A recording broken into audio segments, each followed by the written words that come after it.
Magandang araw po mga paps. For today's video po, itatry nating papalitan ng bola itong si ADB 160 natin. Ang pangalan po ay si Black Beauty. As of now po, pure stock po siya. Wala po tayong pinalitan. And then may nabili po tayo na bola.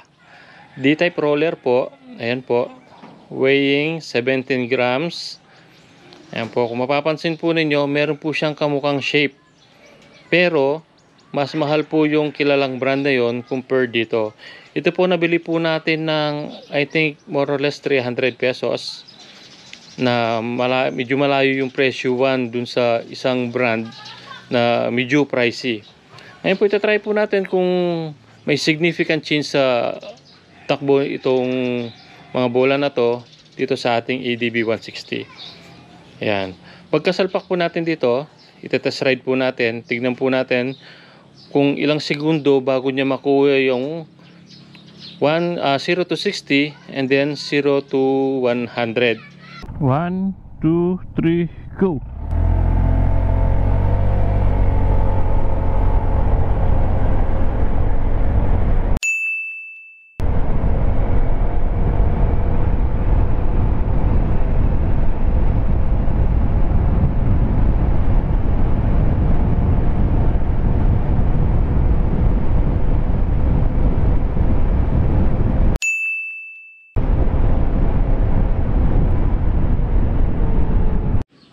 Ngayon po, try po natin timbangin itong mga bola kung ilang gramo talaga sila. Ang nakasulat po dito is 17 grams.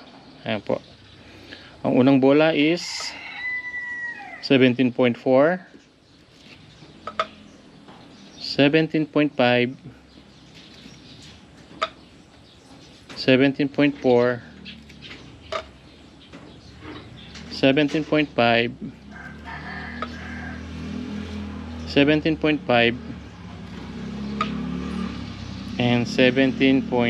Ayan, kung mapapansin po natin, no, nakalagay po dito is 17 grams pero hindi po siya saktong 17 grams. Nag-i-exceed po yung actual timbang niya ng 0.4 at ng 0.5.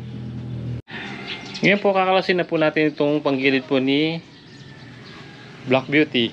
Ayan, isasabay na po kasi natin yung yung CVT cleaning niya. Lilinisin ko muna yung CVT niya bago ko ilalagay yung mga bola. Kasi naka-schedule na rin naman ito for CVT cleaning.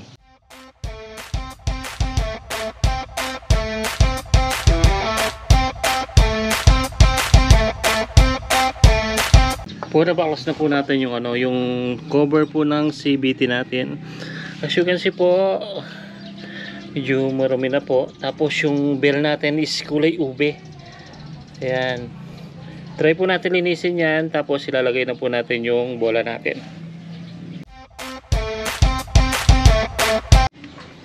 Ngayon po try po natin linisan ng degreaser. Meron po tayo dito. At saka ng ayan po, CVT cleaner.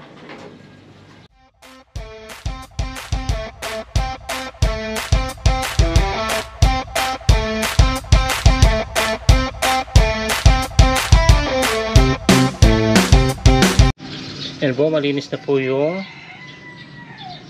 panggilid natin. Yan, hindi ko na po tinanggal ito. Actually dapat tinatanggal to kaso natatakot lang ako kasi medyo mahigpit siya dito. Yung batakin baka kasi maputol. Ayan, no? Kaya hindi ko na take risk. Kaya ko na lang yan dyan. Pero nalinis naman natin na maayos. Ayan. Then sunod natin linisin itong mga to.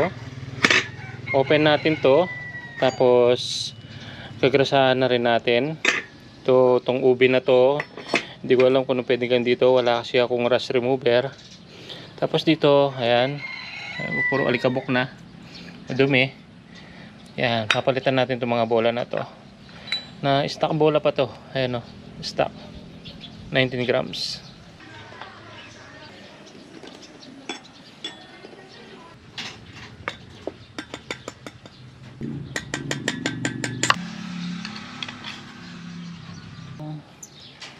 Ayos pa naman siya nagpi-play. Ayan, dapat free siya nagpi-play. Ayan.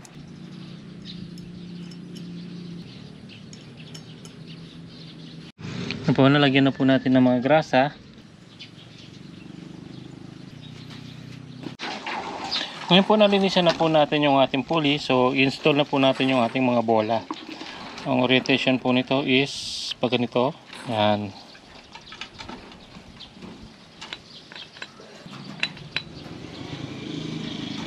Ayan. Bale, magiging ganyan po yung hitsura niya kapag naka-install sila. Yung pangalan na yon is nasa taas.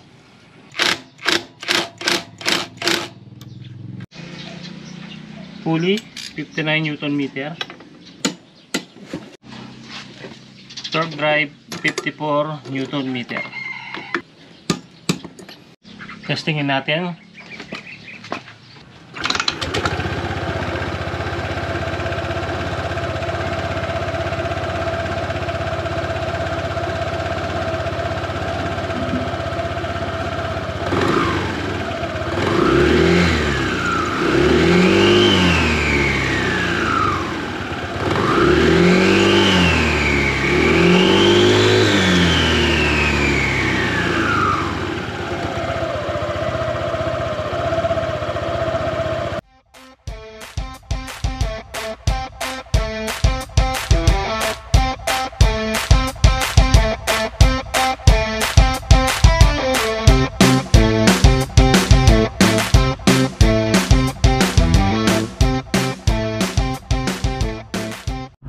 Ngayon po na nakapagpalit na po tayo ng bola, itatry po natin yung takbo po ni ADB.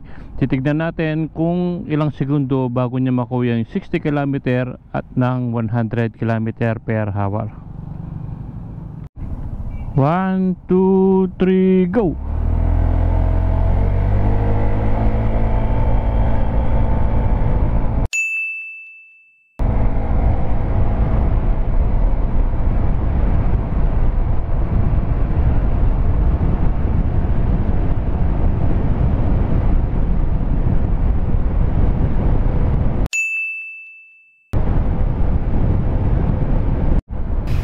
Yun po yung nakuha nating resulta matapos tayo magpalit ng fly ball.